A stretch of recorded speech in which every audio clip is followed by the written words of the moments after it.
안녕하십니까 주리세 시청자 여러분. 오늘은 상속받은 주택에 대해서 양도할 때 어떻게 하면 세금을 줄일 수 있을까에 대해서 한번 여러분들하고 나눠보도록 하겠습니다.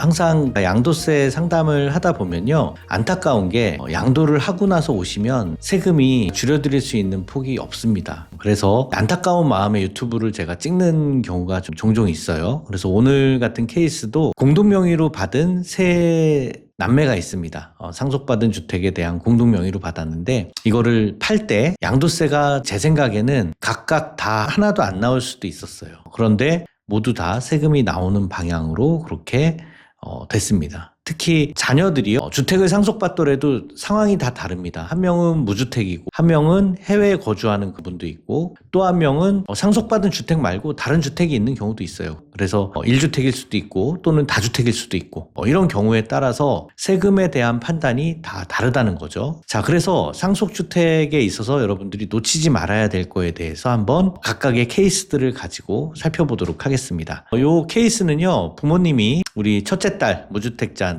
그리고 둘째 딸은 미국 유학 중이고요. 셋째 아들이 다주택자인데 요 세 자녀한테 각각 3분의 1씩 공동명의로 1주택을 물려주고 돌아가셨습니다. 자, 그래서 상속 이후에 여러분들이 양도할 때 제가 좀 안타까운 면에서 말씀을 드리자면 가족 간의 우애가 정말 중요해요. 왜 그러냐면 여기도 조금만 시간을 가지고 미리 비과세를 준비할 수 있었으면 비과세를 받거나 세금을 굉장히 줄일 수 있는 부분들이 있었을 텐데 이게 공동명의 재산이 있고 이렇게 좀 부모님이 두 분 다 돌아가시면 친하지 않게 되는 그런 경우들이 종종 봅니다. 모든 가정이 그러는 건 아니지만, 자, 그래서 그러다 보면 재산을 의도치 않게 빨리 처분하게 돼요. 나 이거 가지고 신경 쓰는 거 싫다. 빨리 처분하고 이런 좀 불편한 관계를 좀 끝내고 싶다. 그런 경우가 많기 때문에 특히 자녀 간의 우애가 생각보다 많이 중요합니다. 그래서 적절한 시기에 적절하게 파는 게 중요한데 가족들이 우애가 다투거나 하는 과정 중에서는 좀 생각보다 빨리 팔게 되고 그런 경우들이 있어서 모두 다 손해를 보는 그런 경우가 생길 수가 있습니다. 특히 상속은 조사받은 다음에도 그래요. 특히 이제 2028년부터 상속세가 개정이 돼서 유산 취득세로 해서 받는 사람 위주로 그 세금을 과세를 하게 되면요, 상속세가 받는 사람 기준으로 신고를 되잖아요. 그러면 자녀들이 각각 신고를 하게 되기 때문에 자녀 간의 우애가 제가 볼 때는 앞으로 더 중요합니다. 왜냐하면 상속 재산이 다르게 올라가면요, 국세청에서는 다른 거 중에 가장 큰 걸 가지고 계산을 할 거기 때문에 그렇습니다. 앞으로 상속이 어떻게 될까 이런 얘기들을 저희 세무사님들끼리 같이 논의를 할 경우가 있는데 이제 앞으로 더 자녀 간의 우애가 중요하다.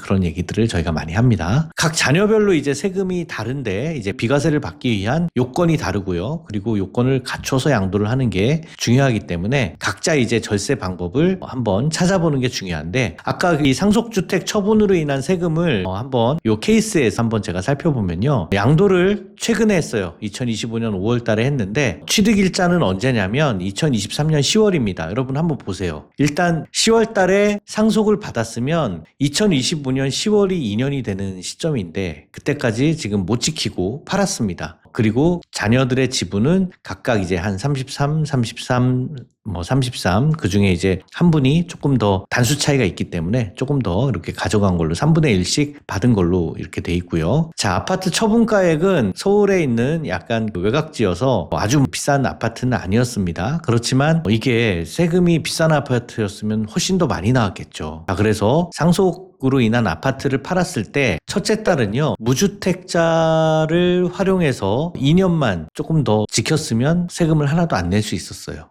둘째 따님은 미국 유학 중이었기 때문에 미국 유학을 와서 이제 한국에서 취업을 하게 된다거나 하면 한국의 거주자가 되죠. 거주자만 우리나라는 비과세를 받을 수가 있습니다. 그래서 이 부분이 조금 아쉽고요. 세 번째 아들 다주택자분은 상속주택 말고 기존에 본인이 갖고 있었던 1세대 1주택을 판다고 하면 비과세가 됩니다. 그리고 나서 그것도 비과세 요건을 갖춰놓은 다음에 팔면 그것도 비과세가 될 수가 있는 거죠. 자, 그래서 이 부분에 대한 게 너무나 아쉬운데요. 있는데요. 각각을 가지고 한번 저희가 양도세를 계산을 해봤더니 양도세가 보통 한 1,600에서 1,700, 2천만 원이 조금 안 되도록 모두 다 나왔습니다. 이 세금 저는 다 줄일 수 있다고는 생각이 들어요. 자, 그래서 각 자녀별로 어떻게 우리가 이 양도세를 줄일 수 있을 건지 매매 기간을 조정하고 비거주자 요건을 만들고 처분 순서만 잘 했더라도 각각 세금이 안 나오는데 거기에 대한 자녀별로 무주택자 우리 첫째 딸 절세할 수 있는 방법 어떤 게 있는지부터 한번 살펴보도록 하겠습니다. 일단 첫째 딸은요, 이 세대원 간의 상속이냐 세대원 간이 아닌 상속이냐에 따라서 같이 살다가 이제 부모님이 돌아가셔서 자녀가 그 집을 받았다라고 하면은 같은 세대원이기 때문에 부모님의 보유하고 거주한 그 기간이 자녀한테도 넘어갑니다. 그래서 같이 살기만 했었어도요, 이 집은 2년 이내에 팔아도 비과세가 될 수가 있어요.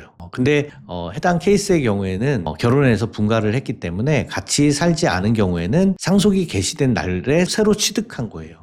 그죠? 새로 취득을 했기 때문에 앞으로 2년간 보유나 거주를 해야 됩니다. 자, 우리 첫째 따님이 실수한 건 뭐예요? 첫 번째는 무주택자였기 때문에 부모님하고 돌아가실 때 같이 거주했다면 얼마나 유리했을까? 아쉬운 거죠. 그래서 부모님을 모시는 자녀는요, 부모님이 좀 임종이 다가오신다라고 하면 무주택자가 같이 거주를 하면서 주택을 받는 것도 유리한 방법입니다. 그리고 두 번째는 상속 개시일 이후에 2년만 보유했다라고 한다면 이 집은 비과세가 될 수가 있었는데, 그건 이제 조정대상 지역이냐 아니냐에 따라서 어떤 그 조정대상 지역은 거주까지도 해야 됩니다. 그런 것들을 여러분들이 좀 요건을 잘 갖춰놓고 파신다고 한다면 비과세로 팔 수가 있었기 때문에 이거는 제 입장에서는 좀 아쉽다 라는 생각이 좀 많이 들더라고요. 두 번째 케이스, 우리 외국에서 공부하고 있는 둘째 따님에 대한 절세 방법은 1세대 1주택자라는 게 여러분 이거예요. 우리 살면서 정말 중요한 게 의식주잖아요. 그죠? 의식주는 기본인데 주택이 좀 비싼 물건이긴 하지만 주택에 대해서는 주거 생활의 기초가 되기 때문에 1주택까지는 12억까지는 비과세를 해주자. 이게 국민의 주거 안정, 거주 이전의 자유를 보장하는 헌법상의 가치에 대해서 우리 세법이 특별법 이기 때문에 특별법적으로 보완을 해주는 그런 제도입니다. 그래서 비거주자에 대해서는 비과세를 해주는 거예요. 12억까지. 그런데 다 해주지 않습니다. 여러분, 가장 중요한 요건이 뭐냐면 거주자라는 거예요. 거주자가 누구냐면 국내에서 거주를 하고 있는 사람입니다. 그러면 해외 국적자랑 같으냐? 국적자하고는 관계없어요. 어디 뭐 미국의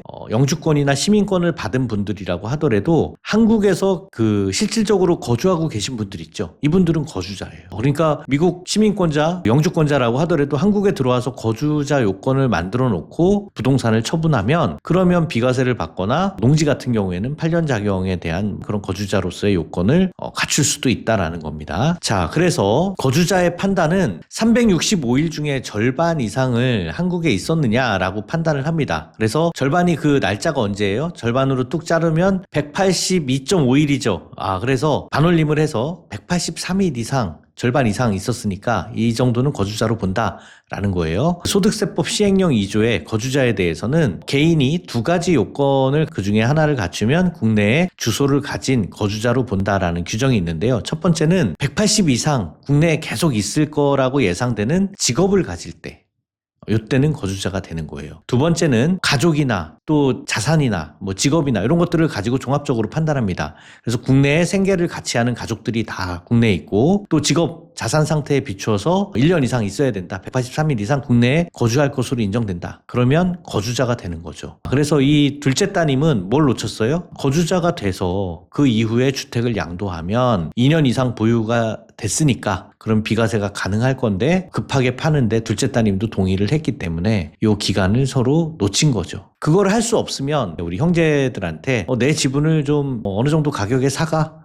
라고 해서 조율을 한 다음에 다른 형제가 비과세를 받는 방법도 선택을 할 수 있었어요. 그런 부분들이 좀 아쉬웠습니다. 이제 거주자로서 판단을 못한 거죠. 마지막으로 이제 세 번째 아들 다주택자가 절세하는 방법은요. 여러분 1세대 1주택 특례 규정을 보면은 시행령 155조 2항에 보면은 상속받은 주택이 있고 일반 주택을 가지고 있으면 상속받은 주택을 먼저 팔면 안 돼요. 일반 주택을 먼저 팔면 그러면 1세대 1주택으로 봐서 일반 주택을 비과세를 적용한다라는 겁니다. 겁니다. 단서 조항은 참고로 한번 보시고요. 그래서 셋째 아들이 지금 절세를 할 수 있는 방법이 여러 가지가 있는데 그중에 처분 순서가 중요하다는 겁니다. 그래서 기존의 일반 주택을 가지고 있는 아들이 상속주택을 일부 지분을 받았다고 하더라도 상속주택에 대해서 일반 주택을 먼저 팔면은 일반 주택에 대해서는 비과세가 가능합니다. 이게 절세의 핵심이에요. 상속주택에 있어서는. 근데 상속주택을 먼저 팔면 어떻게 돼요? 상속주택은 과세가 되죠. 기존의 주택이 있었기 때문에 1세대 1주택 비과세를 적용을 못 받는 거예요. 그래서 일반 주택을 먼저 처분하면 일반 주택 비과세를 받고 그 다음에 상속주택을 처분하면 그때부터는 상속주택이 보유나 거주 요건 갖춘 상황에 따라서 비과세가 가능한 겁니다. 그래서 두 주택을 다 비과세를 받을 수가 있는데 이걸 놓친 거죠. 그래서 셋째 아들은 상속주택을 먼저 양도하면 안 되는데 지금 이 케이스에 있어서는 상속주택을 먼저 팔게 된 거고요. 일반 주택을 먼저 파는 게 유리했다라는 거고 일반 주택은 상속 전에 2년 이내에 증여받은 것은 또 제외가 됩니다. 기간 때문에 또 안 되는 경우가 있겠죠. 그래서 여러분 상속주택을 받았다라고 하면은 저는 여러분들이 일단 비과세 요건들을 먼저 좀 확인을 해야 된다고 생각을 해요. 그러면 가족 간의 최종 매매 시점이 아마 공유가 될 겁니다. 아, 지금 팔면 네가 불리하고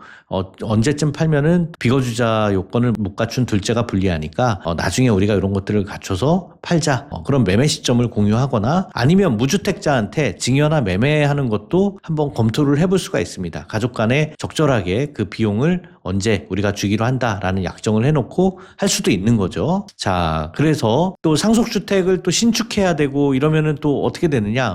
신축하게 되면요. 그거는 기존 상속주택 연장으로 보기 때문에 이런 그 권리 변동 문제가 생긴다거나 재건축을 한다거나 뭐 이렇게 되면은 어떤 상속주택에 대한 문제가 생길지를 가지고 여러분들이 미리미리 계획을 세워서 준비를 하시는 게 중요하다라는 겁니다. 그래서 상속주택은요. 꼭 절세를 먼저 하시고 파시는 게 유리합니다. 우리 세 남매는 안 내도 될 세금 합쳐서 5천만 원 이상을 지금 내게 되는 그런 케이스가 됐어요. 안타깝죠. 그래서 비과세를 받으면서 팔 수 있는 방법이 존재한다. 상속주택은. 그리고 가족별 절세 방법에 대해서 미리 상담하고 준비를 하신다고 한다면 여러분들 상속주택에 대해서 세금 굳이 안 내셔도 됩니다. 꼭 미리 상담 받으시고 그 다음에 계약하러 가세요. 네, 오늘 주리세 상속주택과 관련해서 말씀드렸습니다.